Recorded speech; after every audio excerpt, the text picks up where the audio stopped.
All right. Good morning, everybody. JT back with you guys in the studio here.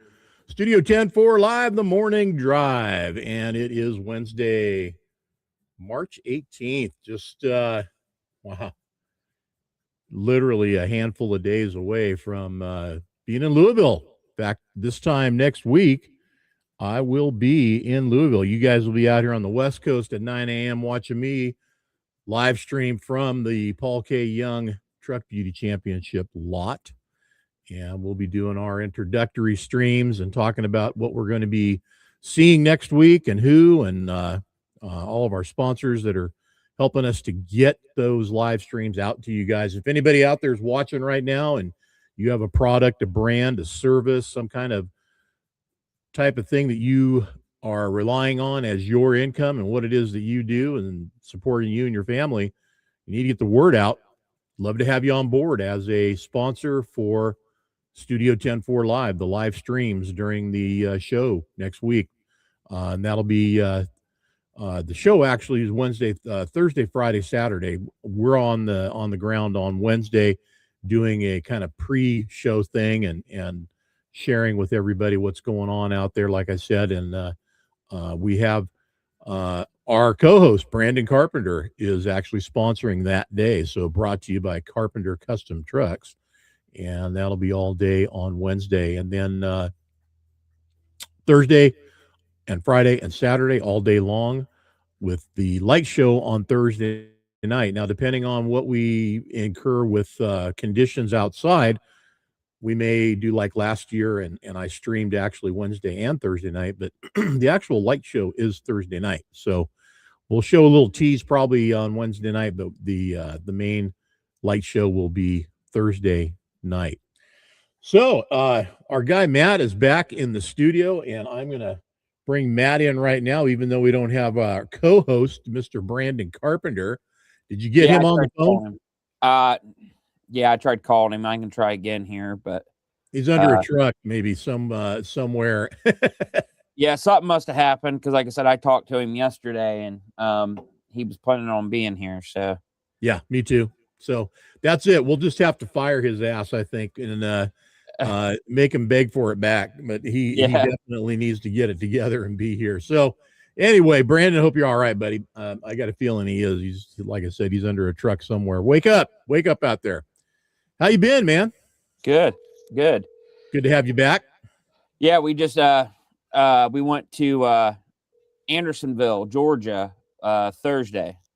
So just went that way and just got back early yesterday morning. So late, I guess. It was horrible driving through all that, but they had an event there for family members who had family that were prisoners of war at the Andersonville POW camp there during the Civil War. So there was 48 of us there. So we all went there and got to see what the prison site was and see what our ancestors went through. So you and Brandon are both involved in this Civil War reenactment stuff, right? You getting on, Brandon? Yes, I'm running a few minutes. All right. Okay. All right, bye. Said he's running a few minutes behind. Okay, Sorry. well, we'll. I think we might be able to carry the show without him. Yeah. You and Brandon are both involved in this Civil War reenactment culture, right? Isn't that correct? Yeah. I've been reenacting as long as I can remember for decades, and then he did also. He came later. I'm older than him, so I was in it a lot longer before he had came along. But yeah. So he did Civil War reenacting. We're from Kentucky originally, and I had three family members, direct descendants of mine, who fought in the Civil War. Okay. And two of them were prisoners of war at Andersonville. And so we went to go see what that was all about and see what that was like. So it was very interesting. We ran into some interesting stuff at one of the truck stops and stuff like that. So very interesting, which goes into your safety thing that you're wanting to talk about later. So I can bring that up when we get there. All right. Well, let me kind of rein us back in. By the way, I was married to a lady years ago that family came from. Her mother's side of the family came from Spartanburg. Yeah, South Carolina. Where'd he go? Oh man, must have zigged instead of zagged there, but we'll get Matt back anyway. There he is. I went to log into the chat thing over here and it kicked me out. Kicked you out. You're back. So Yeah. anyway, the family was from Spartanburg, and I think if I remember, that's South Carolina, right? Spartanburg, South Yeah, Carolina. I believe. Yeah. Yep. Yeah. And the property they lived on was still the original homestead property from the family. The old house was still up, and the old, elevated wood floor, single wall construction, shack basically. Yeah. Probably a pretty decent house for back in the day, but yeah. wasn't nothing fancy. But the family is still there. My wife at the time, her brothers and other family members are in the area, and then in her family there was somebody, because this is how they were paying soldiers back then. They were giving property to soldiers for fighting in the war because they couldn't pay them. So one of these family members was deeded a huge chunk of property there, and that property's still there as well. Nobody's done anything with it or doing anything with it, but it's still there. Anyway. Yeah, South Carolina. It's Spartanburg. Yeah, South Carolina. But yeah. A lot of history there. A lot of history, man. And we could walk around, and I guess you could find the old ball and musket ammunition, the ball, Right. Which they were balls. They weren't rifled or anything. It was like, that's why they turn their heads when they shoot these things, because there was a good chance it exploded in their face. Yeah, so that's Revolutionary War. By the time of the Civil War, they were using rifled muskets and mini balls and all that stuff. Okay. Yeah. Okay. Yeah. Okay. Yeah. All right. Okay. Yeah, those were flintlocks. Okay. They would turn their heads sometimes. But they were using percussion caps and all that by the time the Civil War came along. But yeah, absolutely. We had made advancements by then. Yeah. Yep. Right on. All right. Well, there's a couple of things I wanted to jump on today. First of all, happy St. Patrick's Day to everybody out there that celebrated. And if you're not with us today because you celebrated yesterday, get that cup of coffee in you and get going. I already had one. I don't think I drank an Irish whiskey or nothing, man. I'm going to let that guy sit in there for a minute, just watch us work here while he finally shows up. Anyway, happy St. Patrick's Day to you. If you celebrated, like I said, hopefully you had a good time and had some fun. Let me bring him in because I don't want him to sit there and pout. There he is. Trust me, I'm not pouting. It's been a busy day, man. All right. It's the madhouse before Louisville. All right. We'll get you here. We're just kind of running down a couple of things.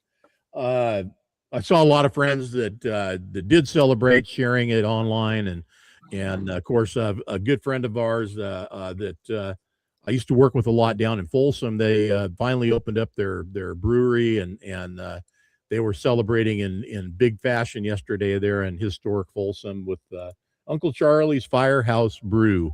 So congratulations, Charlie and Taryn and all the gang down there for getting that going and finally having it happen. Some other stuff that I wanted to bring up, and St. Pat, did you guys celebrate anything St. Patrick's Day? Either one of you? Yeah. No. Yeah. I'm never fortunate enough, It's always the race to get to the show. So I make up for it at the show, if you didn't know that. So well, yeah. Exactly. I didn't either. Like I said, I had I drank a green drink. I drank a margarita. Lime juice. There you go. Yeah. In fact, I drank a couple of margaritas. It was a long day yesterday. I wanted to talk about some things that are a big deal right now going on. By the way, in case you guys haven't figured it out yet, I don't have a guest for us this morning, but I will have, and I talked to him yesterday. Luke Rethwish will be on the show tomorrow morning. Couldn't do it this morning because they are in transit back to Wisconsin. And the state that his truck is in that's coming to the Big Rig Build-Off right now is interesting, just to say the least. So I'm just going to leave it at that and let him explain it tomorrow in the show. And that'll be we do a throwback Big Rig Thursday show every now and then. We're going to do one of those tomorrow. He is the defending champ of the Big Rig Build-Off. And so it's a little bit of a throwback. That's a reach, but it is what it is. So we're going to bring him in, and that way he can tell his side of the story, as far as why Maybe he wasn't on the show, the Big Rig Build Off show last week, which was a great success. We had the other three builders on there, and JC and Toby, and we got to talk a lot about what was going on and what's going to be happening, of course, this year at Matt's in Louisville, Kentucky next week. So anyway, the some of the topics I wanted to talk about, and Matt and I discussed this a little bit. You know, we've gotten to a point where real life and the digital image and the digital persona that we portray sometimes don't exactly really match up. And for a lot of reasons and in a lot of ways. And Brandon, especially right now, going through a lot of this, you know, people perception as to what his, you know, who is Brandon Carpenter, this guy that's running for county supervisor, right? County commissioner. County commissioner. I keep messing that up. County commissioner. Yeah. So you're running for county commissioner, and, you know, everybody's out there guessing who you are and what you are and all of that. And you're trying to share with everybody out there what it is through social media, which is a big, big lever to do that. And whether it actually sinks in or not, or whether they believe you or not, up to everybody to decide. Bottom line is this: in our real life, you know, moments, and you're out there shaking hands and kissing babies, as they like to say in a politician's, you know, cadence, when you're talking to the public and doing what you do out there to try to win over votes, you treat people a certain way. And listen, if you're being Brandon in a real way, you're treating them like you would every day. And that's how it is, you know, real life, right? Digitally, some people get a little bit out of control, and sometimes a lot out of control. There's also a lot of safety things that are out there and that are just, you know, beyond some people's comprehension or control.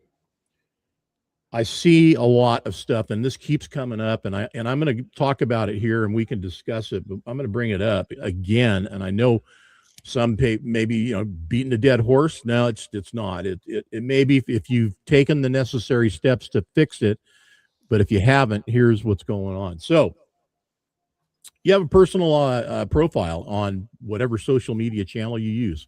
Could be Facebook, TikTok, Instagram, YouTube, whatever, wherever you're at, X, name it, you're on it. Unfortunately, and this is the way it is, you need to make sure, number one, it's secure. That means generating a password there's no way in hell anybody's going to figure out. Number two, your friend list, especially on Facebook, you need to make it private, because what happens is if you don't, people poach your friends, contact them through your friend list, and basically you've given them a roadmap to yourself. Don't post any of your personal information that's so specific that it could almost render creating a fake ID that could get you in trouble. There's a lot to that. I'm not going to break it all down so finite that we go deep dive into it. But that being said, security, password, number one, make sure that's it. Friend list, again, private. Make sure it's private. Nobody sees it but you. The other thing that goes on out here, and we see this all the time, is people posting, I got hacked, don't accept any friend requests from me. Okay, well, let's clarify the hack thing. It's not really what happened. If you got hacked, the definition of that would be somebody figured out your password, got your account, and they're in there and they're using your account as you. So in that sense, that means what? What do they benefit? How do they benefit from that? They don't. Anything they do on your behalf that's positive, that creates more looks, views, interactions, so on and so forth, you win. They don't. So here's what's going on. They're not hacking you. They're not getting into your account. They didn't figure out your password. What they did is they cloned you. They took your image, created another account, put your name on it, and they're using that to draw attention. I'll give an example because it was a public deal. We talked about it here on the show. Big Rig Barbie had a gal on Facebook that was doing that. The idea, 50,000 followers, this fake Big Rig Barbie chick had too. 50,000 followers. And they're doing it to generate money. And that's what they're doing. They're doing to generate income for themselves, not for you, but for themselves. So I have somebody that I'm going to be working with this morning, and she's had this done to her before. So we're going to go in and I'm going to help her out, and we're going to lock her account down so that it can't happen anymore. But somebody could still clone her account, but we're going to take a lot of the other vulnerabilities out. Now, if you're cloned, what can you do? Go to Facebook, Meta, report it, make sure you have the URL, that you have a snapshot for them to look at, everything that points to that other fake page or profile, and send it to them, and they'll take care of it. It may take a while, but they'll take care of it.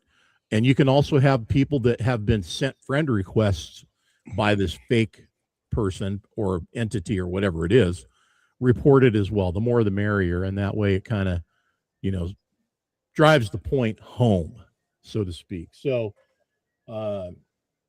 let's talk about all this for a minute. If you guys had any personal experiences, and there's one real big example that just happened again, and this just happened to a big influencer that I follow on Meta, and I'll get into it in a minute. But have you guys experienced any of this stuff? I mean, I think both of you know better than to let yourself fall into this trap, right? Yeah, I mean, I've got stuff blocked down, but also we run a nonprofit, and we've had people send stuff and do things, pretend like they're Facebook and say that, you violated something. And if you go start to click on stuff, that's what they use to get into things. So all the way down to, was it PayPal? Yep. Make it look like it's a PayPal thing. So yeah, there's a lot of that stuff out there. Amazon, all that kind of stuff. So yeah, all that kind of stuff, but mostly our nonprofit that we run, I get stuff, and this is no joke. I get stuff sent every single day. Yeah. You're in violation. You need to click this and go through this before we're going to close your account in 4 days or something, It literally, probably, I remember when it started, literally I get something every single day now. So yeah, I forgot about PayPal. PayPal was notoriously spam city. I mean, it was just so bad for a while. It's been cleaned up, not as bad as it used to be, but it was bad. And I guess something else I need to let everybody know too. Meta won't contact you by email, okay? And if you have multiple email accounts like I do myself, know your email that you have connected to your Meta account. Okay, that means Facebook and Instagram, because if anything is ever sent to you by them, it will be from them, and it will say that. Now, it's going to go to your account that's affiliated with the Meta account. Even that is sketchy and questionable. Be careful. I've had phone ID that has said Facebook on it as a caller ID. Wasn't Facebook, but they said they were. And I finally got through to the guy, and I'm like, okay, who are you really again? We Facebook. No, you're not. So Brandon's election account, actually, we just ran into this here recently. Brandon's election account, as soon as we started doing ads the day of, and Brandon's going to be like, Brandon almost thought, because he got a hold of me and he's like, hey, we're getting this stuff. And that's what it was. So the day of, I even got one of the official.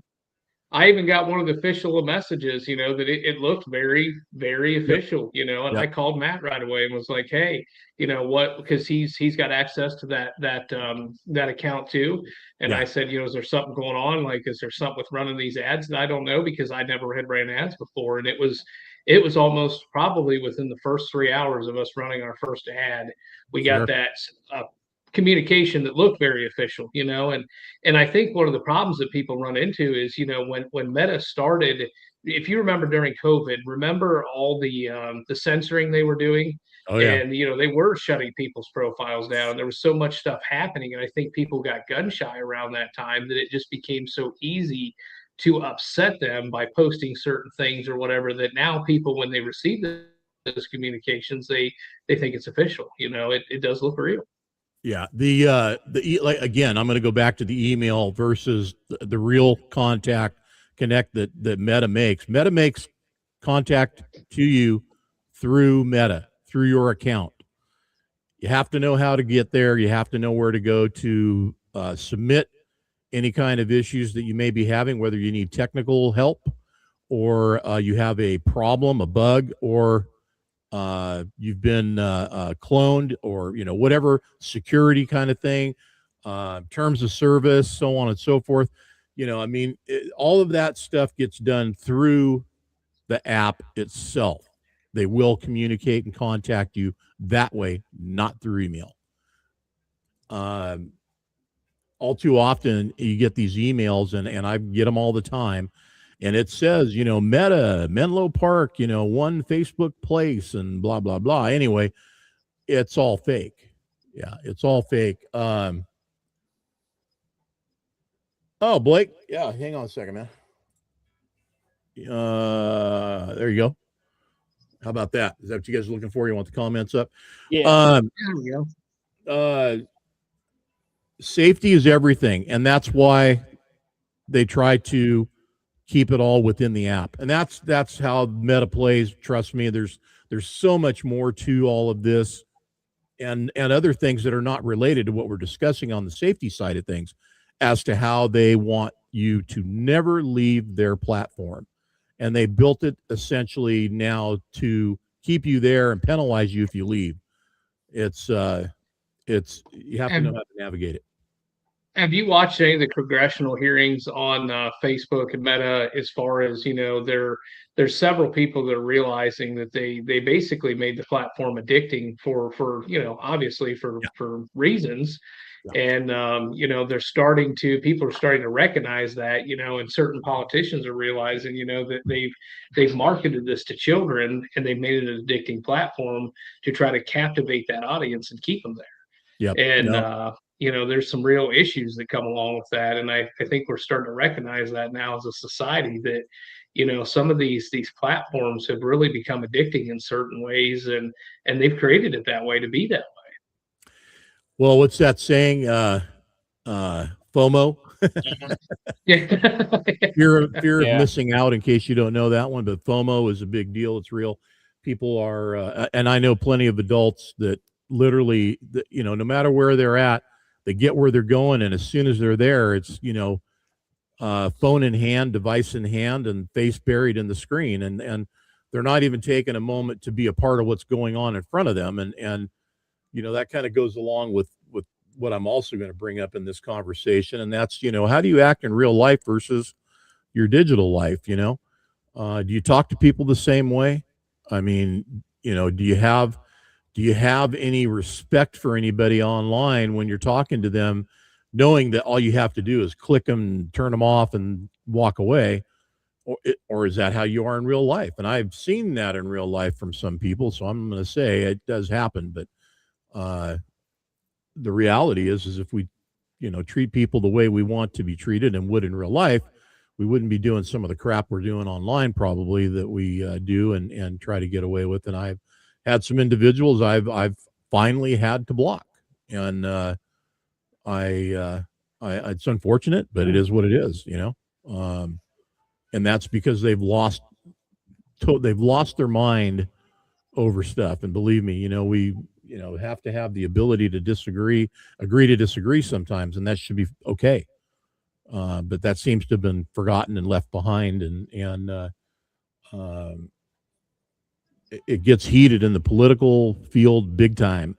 Brandon, you're fielding all these people that, come after you, man. And it's like, hey, whoa, pump the brakes, back up, Yeah. And unfortunately for them, they don't realize I've been doing this for a long time, and this ain't my first rodeo.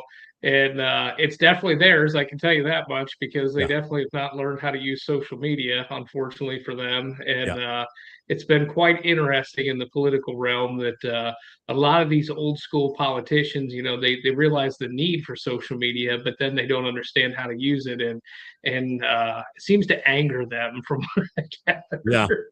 Yeah, they don't react favorably. Well, I think that current administration, president, top of that list, they leveraged social media in a way this time around that really worked well. And I think that was part of the the process of getting elected this time around.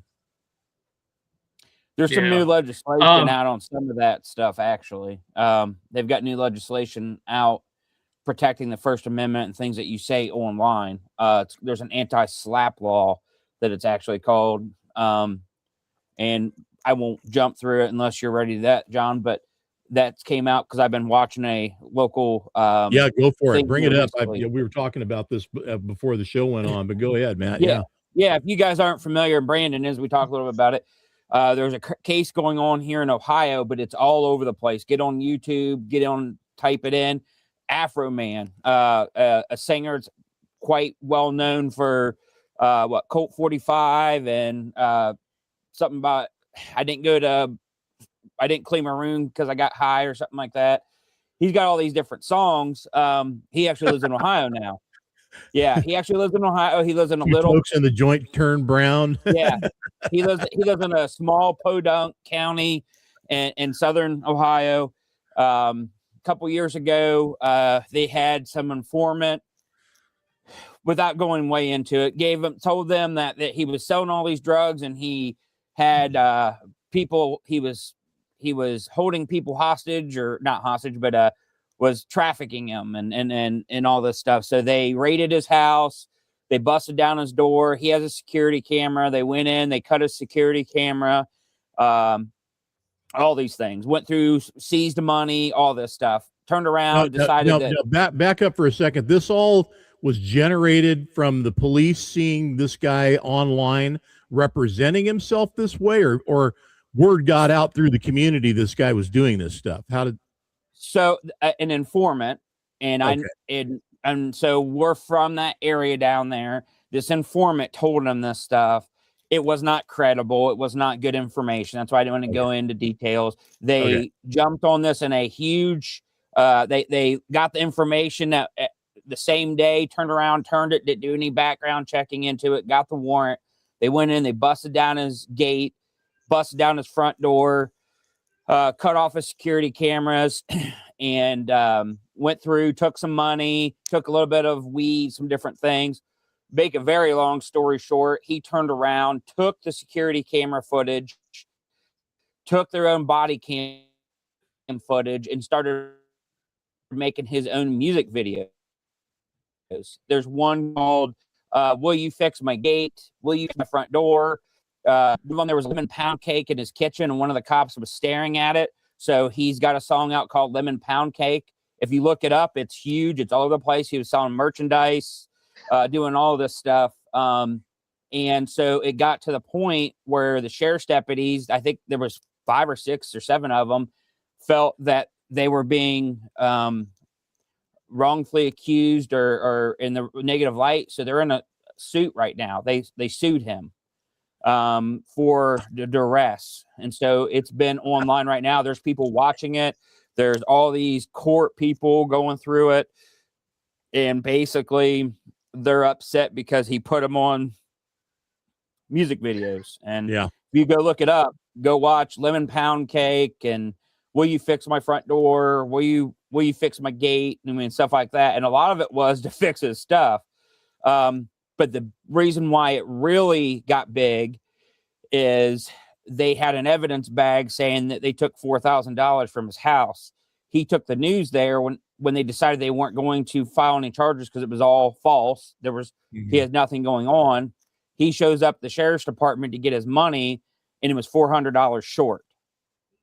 So since it was $400 short, they're like, you stole my money. You broke all this stuff. You stole my money. Well, they're saying they didn't.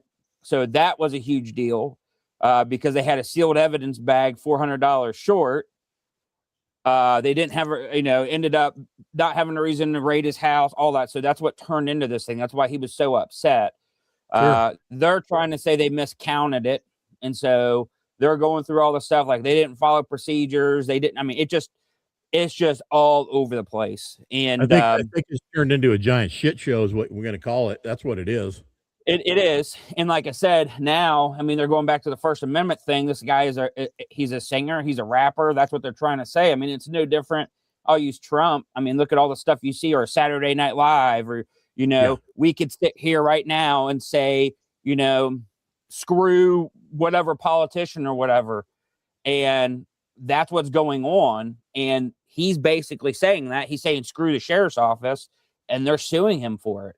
And they're saying the sheriff's office can't be defamed, but these deputies now are saying they're defamed. And unfortunately, they're going back into their past and showing that there's other stuff in their lives. Like, this just doesn't correlate. So I don't know. It's going to be interesting. They're in deliberation right now, see what comes out of it. But the anti-slap law came up because they just changed the law to make it even harder for you to go after people who express their First Amendment right. So I don't know. It's going to be interesting.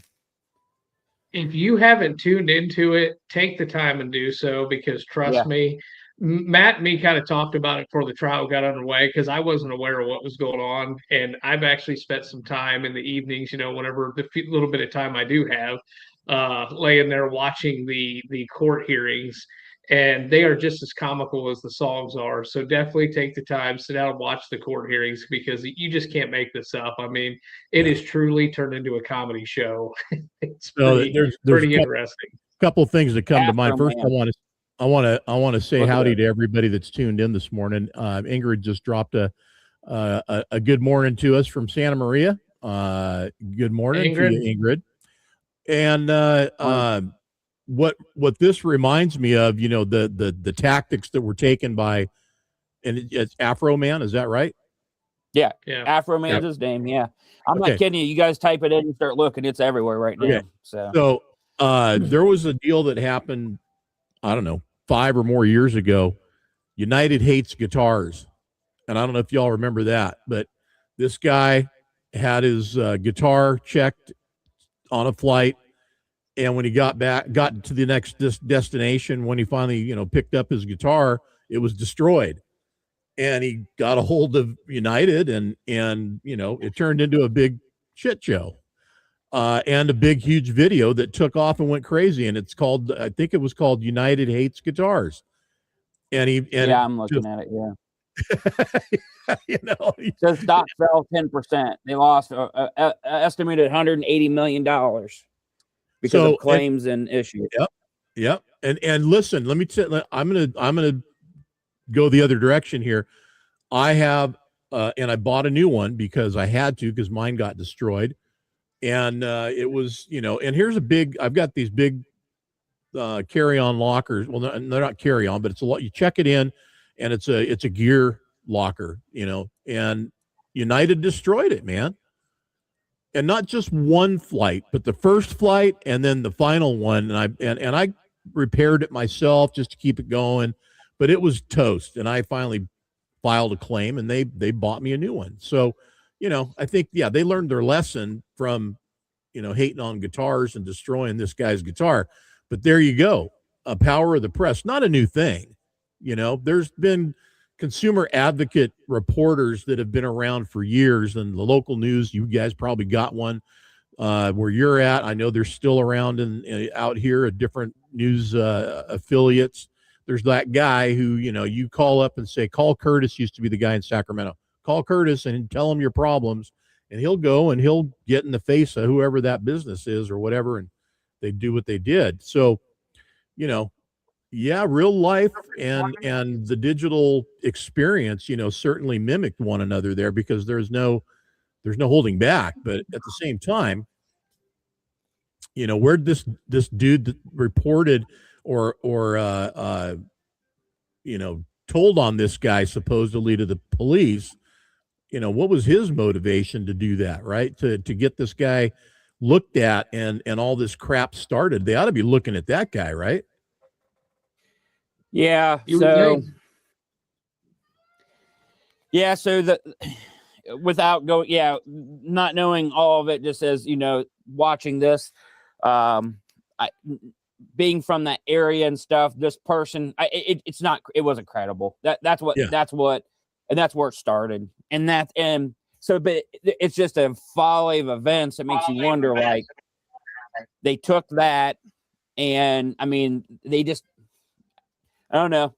They did a lot of stuff to, and that's what he was saying. You busted down my gates. You came in with riot shields, AR-15s. I understand that's what they do, but his point is like, this was so crazy. And then they cut off the security system. And so, and then the money comes up missing. If it did exist or not exist, it's $400 short from what they said. They don't press any charges. There was nothing there. And then, so, you know, he was just bringing to the fact that it just seemed like stuff was not even done well prior to the raid. So, you know, basically what you're saying. And he made music videos about it. It's no different than Saturday Night Live or people making fun of Trump or making fun of anybody else. It's the sheriff's office. And these individual deputies have all sued him because they're saying that his stuff has caused them all these problems. I don't know. If you have time, you want to go look at it, watch it, and see what other people have to say, John. You know, when you watch it, there's 600 people in a room watching it. Yeah. See what they have to say. It's interesting. I think there's a line of accountability that has to follow, you know, from the informant to the law enforcement to the guy and, you know, who's the victim in this. I think just from, you know, hearing what I've heard this little bit so far this morning, and everybody lost their mind here. You know, the PD, the guy, everybody went their different directions to try to, you know, get back whatever it was that they lost. The guy lost, you know, some money. He lost some property. He lost, you know, he was violated too. So I get it from both sides. Trust me, I understand, because I see it from the law enforcement side. You know, they need to be able to go out and respond and react and take care of business at the same time. You know, you got a guy to just, I don't know, where did this guy come from? Hey, by the way, this guy's been doing this, and this. And they go, okay, well, let's go do something about it. And I'm sure there was way more to that and everything. And I'll take a look at it to try to gather the information. But the point being, again, it goes back to, surprised once you look into it, John. Yeah, I think you're going to be like, holy crap. Yeah, maybe. Or everybody should. Yeah, I think. Go ahead, Brandon. I think one of the big issues too is it really does come back to when you look into that case, and again, what gets me is we've argued this so many times. You know, Matt knows, you know, I come from a legal family. You know, my mom is our court administrator here in the county I live in. So I always say, you know, I spend a lot of time in the courtroom, not as somebody who's being charged with crimes, but just, you know, being in the courtroom around her. Sure, and, you know, the freedom of speech argument has been argued so many times in court that it's a dead horse that's been beaten to death. And it's like, this truly comes down to, in my opinion, a freedom of speech argument in this case. And, you know, how can you even go into, I don't even know what judge would even take this up, honestly, at this point, that this would even be something that they would be willing to prosecute, or even a prosecutor for that matter. You know, I don't know how a prosecutor would want to take this case. I mean, it's freedom of speech. How many times are we going to argue this? Yeah, well, I'm sure there's a lot of more other motivating factors along this thing involved with it, so that's why it's even been allowed to go probably as far as it has. And it's a civil suit, but you might be surprised, John. I would have said the same thing as you're saying. I think there's more to it. It's really that simple. They got some bogus information. They busted the stuff down. A bunch of his stuff come up missing. He said a bunch of derogatory stuff against them. It hurt their feelings. They're filing suit because he's ruined their lives, supposedly. It's pretty wild. We'll have to get a little look at it. People, I know everybody involved. I know them all. And that's what kills me is at the end of the day, you know, some of them in law enforcement 20, 30 years, you can't tell me that someone hasn't said you're a thief or that you're this or you're that. Yeah, this guy's got this big reach, but I mean, he feels like he's been wronged. Maybe you should have spent more time looking into what you were doing before you did it. I don't know.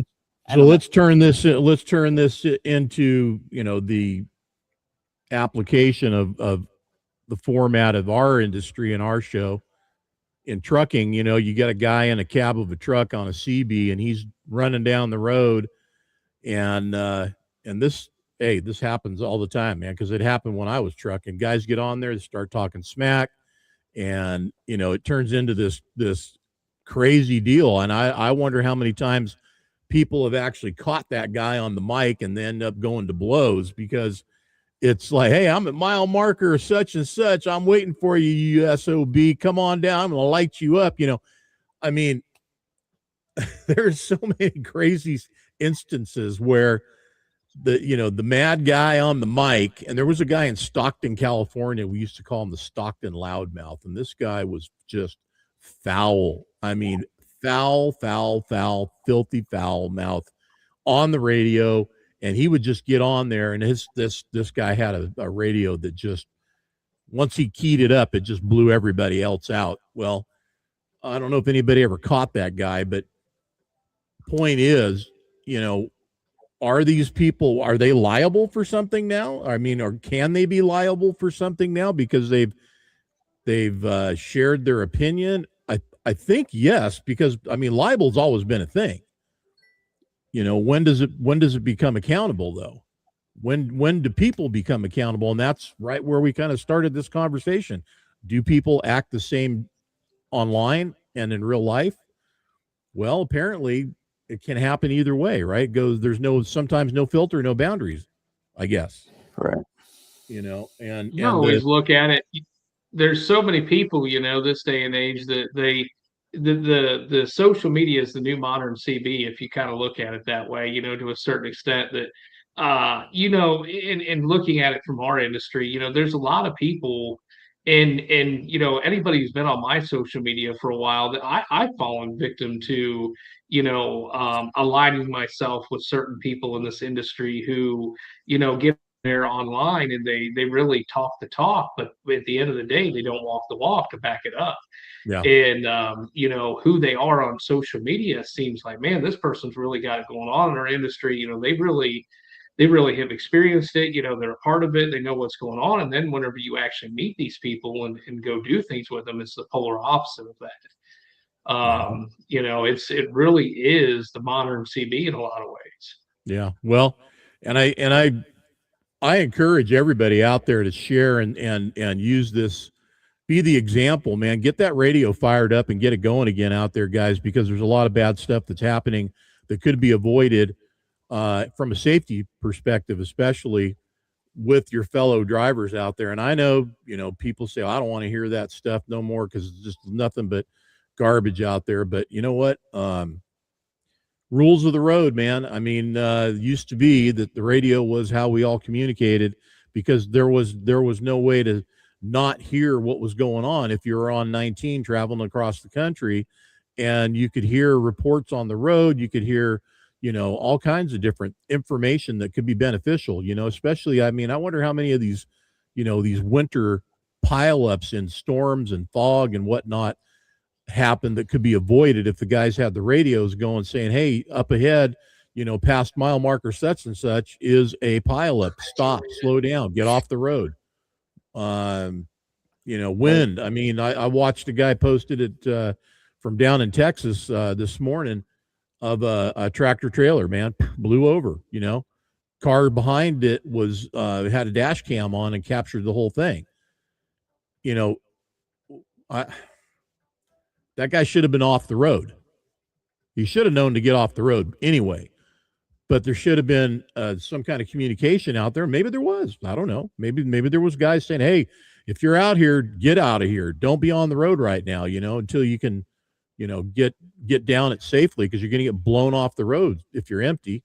And this guy obviously was. And, so, I mean, I think there's a lot to be said.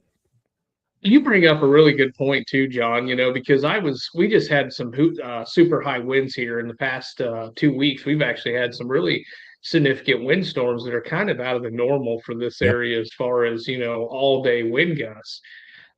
We hit some 70 and 80 mile an hour, even some lower 90s here in the past couple of weeks. And, it was an all-day wind event. 2 different storms came in that caused that. And there was multiple big trucks blown over in this area at that time. And, I often wonder, it's like I used to have a rule because we did mostly van freight in my company that, if they were predicting 60-mile-an-hour winds or we knew, hey, a storm was going to be coming in and, there's a possibility we could be hitting some really bad windstorm in a certain area, we would either pull over or we would shut down. I mean, it's just not worth it. If you're looking at 70-mile-an-hour winds, I mean, that could easily blow a trailer over, no problem if it hits it Yep. just right. So when do these companies, that's the other thing. I mean, when does greed, I guess, take over, and when does common sense come into play and say, hey, it's not worth us losing, trucks today and rolling these things over. Let's get these guys off the road for the day and shut them down. I mean, I couldn't get over how many trucks were blown over around here the other day. It's like, man, there was plenty of warning. Everybody knew it was going to be bad. Get off the freaking road. To that point, I would say this, that, and I don't know because I've never ran it, but that, that little tattletale that's in the truck now, that's your dispatch box, that guy is connected to some of the most up-to-date information technology that he should have at his, eyesight, fingertips, and earshot in the cab of his truck. How that's not being shared with the drivers so that they can benefit the most from it, in this case, get off the road because weather is not going to permit you to safely travel, I don't know. And I'll give you a great example. My company, I didn't do interstate, or let's say out of the West Coast corridor. I only traveled the West Coast. We did Washington, Oregon, California, Arizona, Nevada. I did send a driver to Indiana one time to pick up a trailer, and he bobtailed it to go pick this trailer up, and then he went, picked it up and brought it back to California. I was online checking real-time weather on the route that I sent him on to give him heads up of, get off the road, park for the night. You don't want to be traveling in this crap. Wait till tomorrow morning, because I'm looking at it in real time. I'm looking at the road cams, and man, it's a freaking blizzard, and I sent him on the best route that I could pick to send him on, given what I knew about the weather. I took all the precautions to do that. Look, drivers assume a lot of responsibility in picking the right routes, but then again, I mean, if you're being told you're going to go to here, here, and here, and this because you got LTLs along the way that you're picking up, then you're bound to that. Now you need to make it happen as safe as possible, and if that means parking for some time, you got to do it. You can't work around that. Now, I'd love to get a DOT guy on and ask about any provisions that are in place for that clock once it's running and you're held by weather and you're in your berth. Basically, you're logging sleeper time. So, where's all the effects in that? How does it all add up into your day and your 24-hour clock? I don't know. By the way, Matt, you're muted right now. There you go, sorry. Bud. Yeah, I want to make sure if you're going to say something, we heard you. But anyway, I'm just here. I was just, basically we call ourselves day drivers, basically, because we didn't run that long overnight stuff. Although we did sometimes on the West Coast runs, I'd leave it at that. But guys out there running it every day, and they're gone for weeks at a time. There's a lot going on out there. You guys are in charge of a lot of stuff, man. And your dispatchers should be there helping you out. Number one, they should be programming that information, giving you alerts. Weather alerts should be coming over that box, and some guys, listen, I mean, their resources may be personally limited because their budget doesn't allow for them to have anything. But if you've got a smartphone, you have a weather alert system in your hand right there. That'll tell you everything you need to know. That box in the truck with you should also be talking to you, and you should be getting information from the dispatch, from the company that's putting that information in there. So anyway, One other thing I wanted to share today, and this goes back to our, our digital thing recently. And I know we all like music. We've all got our favorites and likes and dislikes in the music world. There is a young lady that I have. And by the way, if you guys haven't ever seen it before, we've had a lot of different guests on the weekly update. One time last year, now probably a couple of years now, been a while. Wade Jennings was on, and kind of a name drop there, but Waylon Jennings' grandson, and he had a song that was coming out, and it was a trucker song, and his PR guy contacted us, and we had him on the show and met him and talked to him, and so I've had MMA guys on here, Max Griffin, UFC contract fighter, a local guy from where I used to live down in California. To whatever. I mean, you name it, we've had a lot of different stuff. So I'm going to reach out to this gal because what she's got going on is pretty amazing. And here's a gal that came out of obscurity, nowhere. I mean, literally just days ago, all of a sudden she's in front of me on my news feed. And just like that, she's got 500,000 followers. And her name is Finding Kells. And she has this genre of music. I'm going to bring up her page right now on Facebook, and it's all, she does all the channels. Dirty Blues is what she's called. It's like a Amy Winehouse meets white trash trailer blues rock and roll. It's I don't know, and that's her words, not mine. That's all in their description on who she is, what she is. But the music, interesting stuff. And I'm gonna plug one in here right now. Let's see. And I've heard a lot of the same song over and over again. But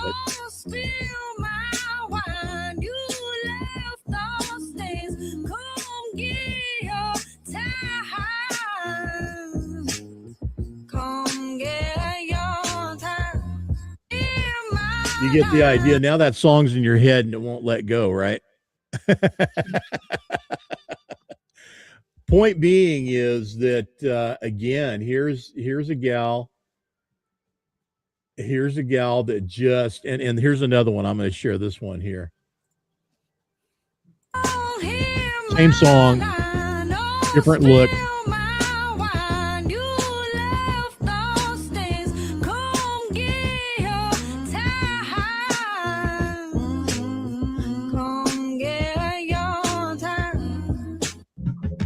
I mean, not for everybody. Not for everybody. I get it. But the thing is, this gal has figured out how to navigate the social media landscape, and she's picked up 500,000 followers in a week, I think. I don't know. I'd love to really know what the time lapse was from 0 to 500,000. But she's on TikTok. She's everywhere. And I think that she's taken, is this who this person is? No, she's a performer. Is that who she is in real life? No. I've seen her without all the dress and the makeup and stuff. She's been in some other video stuff that they've shared, and it's, there's the person broken down. This is who she is in her act and what she's doing to entertain. And it's interesting. That's all I can say. It's interesting. I don't know what you guys think. What's your take? Well, my take is she reminds me of what talking about with that singer. That's what they're saying. He's entertaining. Yeah. Brandon, what were you saying? Yeah. My take is that it's one, she has that how do I say it, that deep South, like Louisiana twang. Yeah. Growl. That real hardcore-y, growl blues, that music is interesting to me in itself, because that's a musical culture all of its own, and I can appreciate that, because that's definitely something that you just don't hear that type of thing anymore. And she's probably captivating that somewhat, but no, it's definitely different. Definitely different. I mean, look at that look. That she's putting it together, man. She's created a look and a persona that has obviously caught my attention. I mean, it was all of a sudden in front of me. And then And then she starts singing, and it's like, what the heck is going on here? You know, and 500,000 other people felt the same way, apparently. So, it's always, I'll tell you, it's always amazing to me the things that we run across on social media and the things that captivate our attention. You know, that mine lately is Daryl Hinkle from Hinkle Construction, high testosterone. If you don't know who that is, you haven't looked it up, take the time, look it up. This is somebody's real life. It's like the new version of Tiger King.